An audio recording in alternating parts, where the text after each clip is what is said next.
यदि आपका संस्कृत का पेपर आज था फर्स्ट सिटिंग में और सेट आपके पास अगर सी है तो पूरा आंसर की मिला लीजिए और ज़्यादा पैनिक नहीं होना है कि ये गलती हो गया और सही हो गया। आप अगले विषय की भी तैयारी पर ध्यान दीजिएगा।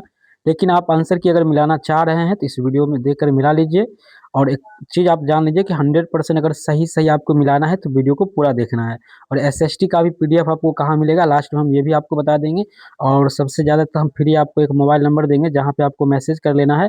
आपको एसएसटी का फ्री में पीडीएफ मिल जाएगा जिसको पढ़ करके आप एग्जाम में बेहतर अंक ले पाएंगे। चलिए ज़्यादा समय नहीं लेंगे और आपको क्वेश्चंस की ओर ले चलते हैं। दीर्घ संधि का सूत्र निम्न में कौन सा है? देखिए ये क्वेश्चन जो है पहले नंबर पर ही सुबह वाले वीडियो में आया था। तो दीर्घ संधि यहाँ पे पूछा गया था, सुबह में जो क्वेश्चन आया था उसमें ऑप्शंस बदला हुआ था और यहाँ पे ऑप्शंस अलग है, बट आंसर जो यहाँ पर चल जाएगा ऑप्शन सी की ओर चला जाएगा आपका। अगला दूसरा नंबर प्रश्न है, निष्कर्मणम का संधि विच्छेद क्या हो जाएगा? संधि विच्छेद हमने आपको बताया था और एक पीडीएफ भी दिया था जिसमें से ज़्यादातर संधि विच्छेद आया है एग्जाम में और समास का भी आया है। और यहाँ तक कि सब्जेक्टिव क्वेश्चन तो हूबहू मिला है। निष्कर्मणम का संधि विच्छेद निम्न में से कौन हो जाएगा? तो यहाँ पर आंसर हो जाएगा निह जोड़ कर्मणम हो जाएगा। आंसर आपका सी वाला राइट आंसर है। तीसरा प्रश्न मिलाएंगे, नदा पद में कौन सी विभक्ति है? नदा का मतलब होता है नदी और यहाँ पर जो विभक्ति हो जाएगा वो आपका हो जाएगा तृतीय विभक्ति। Option number A right answer.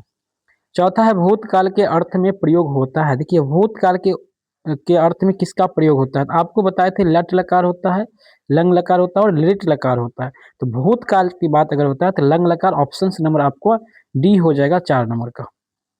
पांचवा प्रश्न आपके स्क्रीन पर है, बहुत से पदों को मिलाकर एक पद बन जाता है, क्या कहलाता है? देखिए इस क्वेश्चन को हंसी मजाक में हमने पढ़ाया था आपको संधि समास में अंतर। और संधि में 2 वर्णों का मेल होता है जबकि समास में जो है पदों का मेल होता है। तो आंसर आपका डी हो जाएगा 5 का।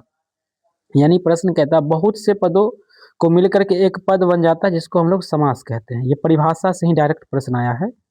छठा प्रश्न है, चतुर्युग्म में कौन सा समास होता है? देखिए चतुर्युग्म यहाँ पर जो है देखेंगे तो एक संख्या आ रहा है 4। अगर आप बोलेंगे तो 4 आ रहा है और 4 जब भी संख्या वाला बात आता है तो वो संख्या दीर्घु समास हो जाता है। संख्या पूर्वे दीर्घु समासः। ऑप्शन नंबर डी आपका राइट आंसर। सातवां प्रश्न है, क्रिया के साथ जिसका साक्षात संबंध होता है क्या कहलाता है? चलते फिरते क्लास में डेली का लगभग हम ये क्वेश्चन दोहरा देते हैं बच्चे के सामने कि क्रिया के साथ जिसका प्रत्यक्ष संबंध होता है उसे हम लोग कारक कहते हैं। यहाँ पर लिखा है साक्षात संबंध है। तो प्रश्न थोड़ा सा आपको घुमाया है बट क्वेश्चन हार्ड नहीं है। ऑप्शन 7 नंबर का डी हो जाएगा। आठवां है, प्रति के योग में कौन सी विभक्ति होती है? देखिए प्रति के योग में कौन सी विभक्ति होता है? विभक्ति आपको पता होनी चाहिए, 7 होता है यहाँ पे। तो प्रति के अंदर अगर विभक्ति हम लोग देखेंगे तो ऑप्शन आपका हो जाएगा ए द्वितीय विभक्ति हो जाएगा। 9वां प्रश्न है, पूज्य नियम की प्रकृति प्रत्यय क्या हो जाएगा? देखिए नियम जब भी लास्ट में आ जाता है तो वहां पे अनियर प्रत्यय को हम लोग खोजेंगे। जैसे कि हम पठनीय, लेखनीय, बदनीय, दृशनीय ये सब बताया था और ज्यादा दिन की क्लास में नहीं बताए हैं। हम आपको देखेंगे तो 5 से 6 तारीख की क्लास जो हुआ था उसमें बताए थे आपको। तो पूजनीय में जो है अनियर प्रत्यय हो जाएगा भाई। आपका आंसर कौन सा हो जाएगा? 9 नंबर का पूज जोड़ अनियर हो जाएगा। Option B for best answer. 10वां आंसर आलस्यम पद में कौन सा प्रत्यय हो जाएगा? लास्ट में आपको देखना है स्वयं आ रहा है, मौ में हलंत लगा हुआ है तो आंसर आपका चला जाना है यहाँ पर ऑप्शन ए की और आपका चला जाना है आंसर।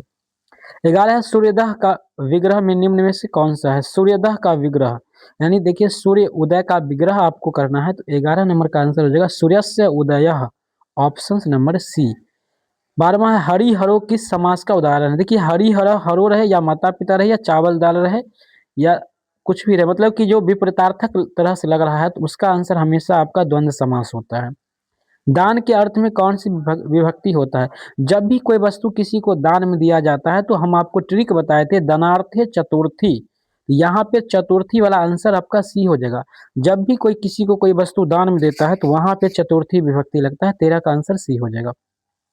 14 नंबर प्रश्न है आपके स्क्रीन पर, हिमालयात गंगा प्रवाहितः किस सूत्र का उदाहरण है? यानी गंगा से हिमालय निकलती है, इसका सीधा अर्थ समझ लीजिए तो इसका आंसर हो जाएगा भूवः प्रभवः। आंसर आपका सी हो जाएगा। देखिए यहाँ पे प्रवाहित होती है तो यहाँ पे प्रभवा वाला आंसर लेकर जाना था। लेखिका पद का प्रकृति में प्रत्यय कौन सा हो जाएगा? लेखिका रहे, नायिका रहे या गायिका रहे, वहां पे टाप प्रत्यय लगता है आपका, लेखक plus top. Option number A 15 का आपका हो जाएगा। 16 नंबर है, दृष्टुम में कौन सा प्रत्यय हो जाएगा? दृष्टुम में कौन सा प्रत्यय हो जाएगा? तो यहाँ पर तुमन प्रत्यय हो जाएगा। B four Baahubali answer. चलिए 17 नंबर मिलाएंगे। और इतना ही में आप लोग को कितना सही हो रहा है जरूर बताइएगा। गूगल पे सर्च कीजिएगा MNC क्लासेस, वहां पर एक वेबसाइट आपको मिल जाएगा, हमने बता दिया था सुबह वाले क्लास में। तो यहाँ पर जा करके आप SST की बेहतर तैयारी कर सकते हैं। सारा आपको वहां पर कंटेंट फ्री में मिल जाएगा। डेली आप ऑनलाइन टेस्ट लगा सकते हैं, यहाँ तक कि आप क्लास 12th में जाएंगे तो उसके लेकर के भी वहाँ पे स्टडी मटेरियल दिया हुआ है। एक बार आप चेक कीजिएगा, फ्री में सब कुछ मिल जाता है, बट पैसा लगा के आप खरीदते रहेंगे। चलिए 17 नंबर देखते हैं। मानवः पद में कौन सा तदित प्रत्यय है? तो 17 नंबर का जो आंसर होगा वो B4 बेस्ट आंसर हो जाएगा, अन प्रत्यय हो जाएगा। गोपी में कौन सा स्त्री प्रत्यय है? देखिए डायरेक्ट सेंटअप एग्जाम का ये प्रश्न आया है। डायरेक्ट सेंटअप एग्जाम का अगर प्रश्न आपने देख के गए होंगे तो सारे प्रश्न आपसे बनना चाहिए। डी प्रत्यय हो जाएगा, B4 बेस्ट आंसर। 19 नंबर है, स्वसुरह का स्त्रीलिंग रूप क्या हो जाएगा? स्वसुरह का जो स्त्रीलिंग रूप हो जाएगा वो हो जाएगा सबसुरु हो जाएगा। गृही डैश गच्छ, रिक्त स्थान को उचित अवयव से भरे, तो 20 का आंसर हो जाएगा आपका प्रति। आगे बढ़ेंगे। 21 है, दुर्वचनम पद में कौन सा उपसर्ग है? दुर्वचनम, देखिए जब भी उपसर्ग की बात आता है तो वो पहले लगता है, तो हलंत वाला आंसर आपको लेकर जाना था यहाँ पे। दूर यानी आंसर आपका सी हो जाएगा। यहाँ पे हलंत वाला बच्चा मारा है ए, जो कि गलत है।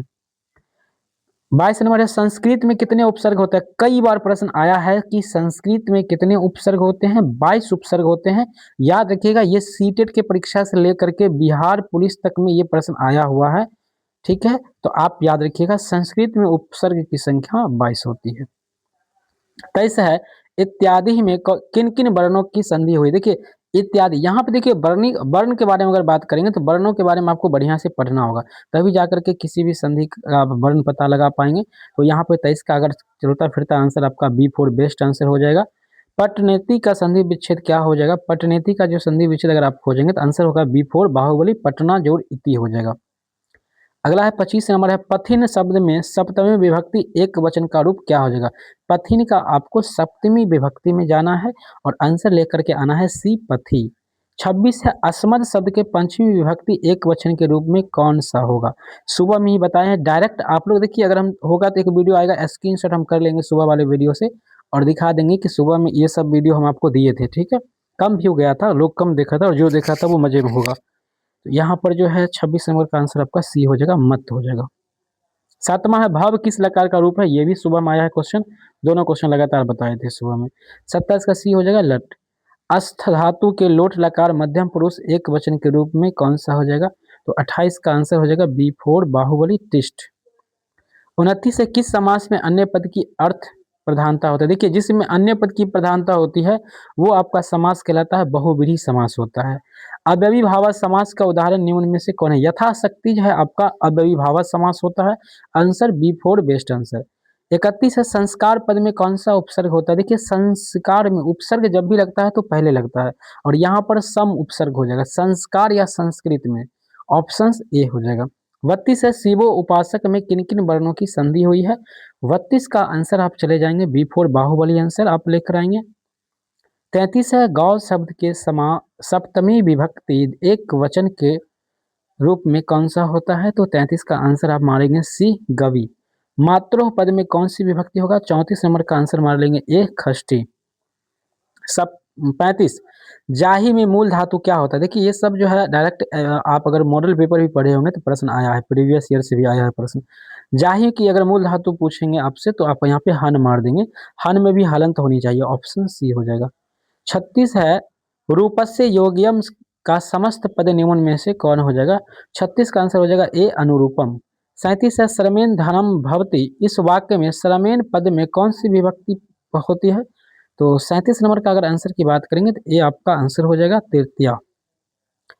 38 नंबर प्रश्न है, महम संस्कृतम रोचते है। देखिए यहाँ पर है कि संस्कृतम रोचते वाक्य के रेखांकित पद में कौन सी विभक्ति हुआ है? जब भी कोई चीज अगर आपको पसंद लगता है तो वहां पर आपको बता देते हैं कि रुच्यार्थम प्रियमाना एक संस्कृत का कारक सूत्र होता है, जो कि वीडियो हमारा काफी वो वीडियो चला है यूट्यूब पर, काफी अच्छा चलता है। जब भी आप कारक सूत्र का सर्च करेंगे तो ज्यादातर उम्मीद है कि 2 से 3 नंबर में आपको हमारा वीडियो मिल जाएगा कारक सूत्र वाला, और काफी शानदार वीडियो था वो। अगर वो देखे होंगे तो आंसर आप यहाँ पे चतुर्थी मारेंगे, ऑप्शन नंबर सी हो जाएगा। 39 है, किस पद में ल्यूट ल्यूट प्रत्यय है? तो 39 का आंसर यहाँ पे आपका हो जाएगा लेखनम में हो जाएगा। 40 है, लोभ में कौन सा प्रत्यय होता है? देखिए अभी ज्यादातर व्याकरण का ही प्रश्न आ रहा है, बुक का प्रश्न आगे बचा हुआ है, तो आप बुक का भी प्रश्न देखिएगा, बने रहिएगा, मिला लीजिए जो भी सही होता है, प्रश्न आगे पीछे आपका हो सकता है। लोभ में कौन सा प्रत्यय होता है? 40 नंबर का आंसर मारेंगे ए यहाँ पे। 41 नंबर है, भास के कितने नाटक प्राप्त हुए? चलिए बुक से क्वेश्चन स्टार्ट हुआ है। 41 का आंसर सी मारेंगे 13। सुबह में ये क्वेश्चन हुआ था, 100% आप वीडियो में जाकर के देख सकते हैं, मिला सकते हैं। आज मानवता के विनाश का भय किससे है? तो विश्व विध्वंस अस्त्रों से है। देखिए आज जो है विश्व अगर विनाश किसी चीज से अगर डर रहा है तो वो खुद के बनाए हुए हथियार से डर रहा है। आंसर आपका डी हो जाएगा। अष्टधाई नामक ग्रंथ के रचनाकार कौन है? अष्टधाई के रचनाकार है वो है आपका पाणिनि। पाणिनि को संस्कृत और व्याकरण का जनक माना जाता है। 44 है, धर्मार्थों का विग्रह क्या हो जाएगा? आंसर हो जाएगा एक, धर्मश्च अर्थश्च। खष्टी चनाद्री सूत्र किस विभक्ति का है? 45 का आंसर ए आप मानेंगे खष्टी। 46 नंबर है, पंचमी विभक्ति किस कारक में होता है? कर्ता ने कर्म को कर्ता ने कर्म को संप्रदान के लिए कर्ता ने कर्म को संबंध के लिए अधिकरण संप्रदान और करण कारक। यहाँ पर 46 का जो आंसर हो जाएगा वो आपका हो जाएगा अपादान हो जाएगा, ऑप्शन डी। 47 है, प्रश्न किस पद में शरत प्रत्यय आया है? तो 47 का आंसर हो जाएगा सी पलायन। नीति पद का प्रकृति प्रत्यय में कौन सा हो जाएगा? 48 का आंसर हो जाएगा यहाँ पे आपका सी। 49 है, जगन्नाथ का संधि विच्छेद निम्न में से कौन होगा? तो आंसर हो जाएगा जगत जोड़ नाथ, ऑप्शन से डी। 50 है, वक्ष प्लस कत से कौन सा पद बनेगा? तो 50 का आंसर हो जाएगा B4, बेस्ट आंसर हो जाएगा आपका उक्ता हो जाएगा। 51 नंबर है, मंगलम पाठ में किस उपनिषद से मंत्र संकलित नहीं है? तो ऐतरेय उपनिषद से मंत्र यहाँ पर नहीं लिया गया है। 51 का आंसर सी आपका हो जाएगा। 52 है, यूनान के किस राजदूत ने अपने स्मरण में पाटलिपुत्र का वर्णन किया है? तो मेगास्थनीज। देखिए मेगास्थनीज वास्तव में चंद्रगुप्त मौर्य के साथ भारत आया था। अगला है 53 नंबर, मिथिला का दानशील और करुणक मंत्री कौन था? तो वीरेश्वर था। संस्कृत साहित्य कैसा है भैया? तो आपका 54 नंबर का जो आंसर होगा वो विपुला है, ठीक है। 55 है, भारतीयों में भारत वर्ष के प्रति क्या होनी चाहिए? देशभक्ति होनी चाहिए। 56 है, निष्कर्मणम किस संस्कार के अंतर्गत आता है? संस्कार की टोटल संख्या 16 है, जिसमें एक निष्कर्मणम भी आता है। निष्कर्मणम जो होता है ये 6वां संस्कार होता है, B4 बाहुबली आंसर। 57 है, महाभारत के उद्योग पर्व से संकलित निम्न में से कौन है? नीति श्लोक है, ऑप्शन 57 का सी हो जाएगा। 58 है, राम प्रवेश राम किसके जीवन में परम गति मानकर अध्ययन में लीन हो गया था? तो एकदम शिक्षा कर्म को वो अपने जीवन का एक परम गति मान लिया था और पढ़ करके बेचारा लोक सेवा आयोग जिसको यूपीएससी कहते हैं वो परीक्षा में पास कर गए थे। किस काल में अनेक कुरीतियां भारतीय समाज को दूषित कर रही थी? किस काल की बात हो रही है भाई? तो किस काल की बात हो रही है? तो वो काल हो जाएगा तुम्हारा मध्यकाल, ऑप्शन नंबर सी। 60 है, मंदाकिनी वर्णम पाठ कहाँ से लिया गया? देखिए बिल्कुल गलत बी मारा हुआ है बच्चा, आंसर 60 का मंदाकिनी वर्णम हाँ रघुवंशम से लिया गया है, B4 बेस्ट आंसर सही है। 61 है, कर्णस्य दानवीरता पाठ में भगवान की मेक्षसी किसका कथन, यानी भगवान हमें इच्छा है कि दान दो कुछ, ऐसा बात जो है वो शक्र का था। शक्र कौन थे? तो इंद्र थे, ये सुबह में ही बताए थे। क्रिया बिना भार किम, क्रिया बिना भार क्या, मतलब क्रिया के बिना क्या भार है? ज्ञान भार है, ऑप्शन B4 बेस्ट आंसर। 63 है, मीमांस के दर्शन के प्रवर्तक आचार्य कौन है? तो 63 का आंसर सी हो जाएगा जैमिनी। बालकों की गति किसके बिना किसके द्वारा होता है? माता के द्वारा होता है, B4 बेस्ट आंसर। 65 है, विजय भट्टारिका किसकी पत्नी है भाई? विजय भट्टारिका जो है ये चंद्रशेखर की पत्नी है, ऑप्शन सी आपने मारा है बिल्कुल सही। परम तृप्ति क्या है? देखिए एक ही विदा परम तृप्ति होती है, ऑप्शन ए विदा वाला हो जाएगा। कर्मवीर कथा पाठ किसकी कथा है? ये राम प्रवेश राम की कथा है, ऑप्शन सी आपको मारना था। 68 है, स्वामी दयानंद के लिए कौन सा पर्व उद्बोधक सिद्ध हुआ है? Shivratri, option D. कौन सीता को मंदाकिनी का वर्णन सुनाती है? राम भगवान कहते हैं हे सीता देखिए मंदाकिनी नदी को कितना शोभनीय है, कितना अच्छा है। 70 है, व्याघ्र पथिक कथा में कुत्र त्वम कंगनम किसकी उक्ति है? यह जो है पथिक ने बाघ से पूछा था कि कुत्र त्वम कंगनम, तुम्हारा कंगन कहाँ है? बाघ ने हाथ उठाकर दिखाया था, ये देखो। 71 है, अवेरा करुणा का और मैत्री भाव से किसकी उत्पत्ति होती है? 71 नंबर का आंसर हो जाएगा आपका ए, शांति की उत्पत्ति होती है, ऑप्शन से। 72 है, इंद्र किस रूप में कर्ण के समक्ष आए थे? तो साधु के रूप में आए थे, ऑप्शन नंबर 72 का ए हो जाएगा। 73 नंबर प्रश्न होगा, हितोपदेश कैसा ग्रंथ है भाई साहब? देखिए 73 का आंसर आप लोग मारेंगे, हितोपदेश एक बाल ग्रंथ कथा है जो बिल्कुल रूप से हंसने वाला है। शास्त्रकारा पाठ किस शैली शैली में है? तो भाई 74 का जो आंसर होगा वो आपका हो जाएगा प्रश्नोत्तर के शैली में। शास्त्रकार पाठ में जो है प्रश्नोत्तर के द्वारा बताया गया है इसको। अनो अनियान महतो महियान, यह पद्यांश किस उपनिषद का है? देखिए अनो अनियान यानी कि सूक्ष्म से सूक्ष्म क्या है, ये बात किससे लिया गया? तो ये जो है आपका है कठोर उपनिषद से है, B4 बाहुबली आंसर। पाटलिपुत्र में कौमुदी महोत्सव किस ऋतु में मनाया जाता है भैया? तो पाटलिपुत्र में जो कौमुदी महोत्सव है वो मनाया जाता है शरद ऋतु में, ऑप्शन सी हो जाएगा। 77 नंबर यानी 77 नंबर है, किसने असली आलसियों को आग से बचाया था? तो मंत्री बृहस्पति, गलत बात है, नियोगी पुरुष, ऑप्शन B4 बाहुबली आंसर। 78 है, बारदम्बिका परिणय किस प्रकार का काव्य है? तो 78 हो जाएगा, ये आपका हो जाएगा चंपू काव्य है। 79 नंबर प्रश्न है, आप गभी का अर्थ क्या होता है? इसका अर्थ होता है नदियों के द्वारा, ऑप्शन ए। 80 नंबर प्रश्न देखेंगे, इसके बाद 20 प्रश्न ही बचा है हम लोग के पास। भारतीय संस्कृति में कितने संस्कार है? 16 संस्कार, डी आंसर सही है। पाटलिपुत्र किस नदी के किनारे है? गंगा नदी के किनारे, बिल्कुल राइट आंसर है।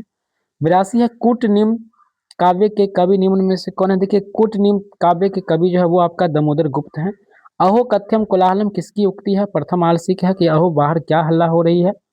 यज्ञवाल्क्य की पत्नी मैत्रेयी किसकी शिक्षा लेती है? आत्म तत्व की शिक्षा। 85 है, भारतीय धारा कैसी है? 85 नंबर हो जाएगा, भारतीय धारा जो है विशाल है। 86 है, पुष्पवन संस्कार का उद्देश्य निम्न में से कौन सा होता है? तो यहाँ पर हो जाएगा गर्भ की रक्षा करना। सुबह में ये सारे प्रश्न हमने आपको कराया था, ऑप्शन से हो जाएगा। 87 नंबर, उत्तम शांति क्या है भैया? उत्तम शांति की अगर बात करेंगे तो एक ही अहिंसा उत्तम शांति है। कर्मवीर कथा में प्रशासन के क्षेत्र में कौन लोकप्रिय हो गए थे? राम प्रवेश राम जो है काफी लोकप्रिय हो गए थे। 89 नंबर है, स्वामी दयानंद द्वारा किस धर्म का प्रचार प्रसार पर बल दिया गया था? सिख धर्म पर। सिख धर्म, हाँ सही है ना भाई। 89 का आंसर हो जाएगा यहाँ पे आपका वैदिक धर्म, सिख धर्म का नहीं, वैदिक धर्म, ऑप्शन सी हो जाएगा।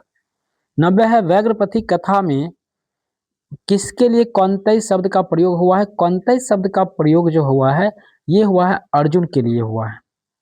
चलिए आगे बढ़ते हैं। उपसर्ग में से निर्मित पद निम्न में से कौन है? यानी उपसर्ग से कौन शब्द बना है? उपनयन, उपनयनम, उद्योग या उद्यार। यहाँ पर हो जाएगा उद्योग, ऑप्शन से नंबर आपका हो जाएगा सी हो जाएगा। जगत गौरव का संधि विच्छेद क्या हो जाएगा? 92 नंबर का अगर आपने मारे हैं ऑप्शन नंबर ए तो बिल्कुल सही है। 93 नंबर नरकस्य में कौन सी संधि हुई? देखिए नरकस्य में कौन सी संधि हुई है? तो 93 नंबर का हो जाएगा यहाँ पे जसत्व संधि हुई है, ऑप्शन से डी। 94 नंबर प्रश्न है, मधुना पद का मूल रूप निम्न में से कौन हो जाएगा? तो मधु हो जाएगा। नम धातु को लिट लकार का रूप कौन हो जाएगा यहाँ पे? तो यहाँ पे हो जाएगा आपका आंसर नंस्यन्ति। क्रू किस लकार का रूप है? क्रू किस लकार का रूप है यहाँ पे? तो लोट लकार का रूप है। वैदिक पद की प्रकृति प्रत्यय निम्न में से कौन सा है? तो आंसर हो जाएगा वेद प्लस ठक, आंसर सी। 98 है, इसके बाद 2 प्रश्न बचेगा, अंतिम का 2 प्रश्न। क्री प्लस नैत में कौन सा पद बनेगा? 98 का आंसर हो जाएगा सी, कार्य। किस पद में कत्वा प्रत्यय लगा है? तो 99 का जो आंसर हो जाएगा वो हो जाएगा गृहीत्वा में कत्वा प्रत्यय लगा हुआ है। सीटेट में ये प्रश्न आया हुआ था। अब सीटेट क्या होता है वो आप आगे जान जाएंगे। जानने के लिए चैनल को सब्सक्राइब कर लीजिए, आगे हम ये सब चीज़ बताएंगे 10वीं के बाद क्या आपके लिए बेहतर होगा। कर्तव्यम पद में कौन सा प्रत्यय है? तो यहाँ पे 100 नंबर का आंसर बी हो जाएगा। अब इसमें से किसी प्रश्न पर अगर आपका डाउट होगा या आपका आंसर लग रहा होगा कि कुछ और होता है, हमने कोई गलत बता दिया है, वो क्वेश्चन को चुन करके आप कमेंट करेंगे और इस वीडियो को कम से कम 1-2 मित्रों के बीच शेयर कर देंगे, क्योंकि हमने आपको सी सेट का पूरा आंसर की मिला दिए हैं। और पूरा प्रश्न पत्र को देखने के लिए आपको क्या करना है, गूगल पे सर्च करना है www.madhavanc.com या MNC क्लासेस नॉर्मली आप सर्च करेंगे तो वहाँ पर आपको दिख जाएगा, ठीक है। बाकी मिलते हैं हम SST पेपर के साथ शाम के 9 बजे तक।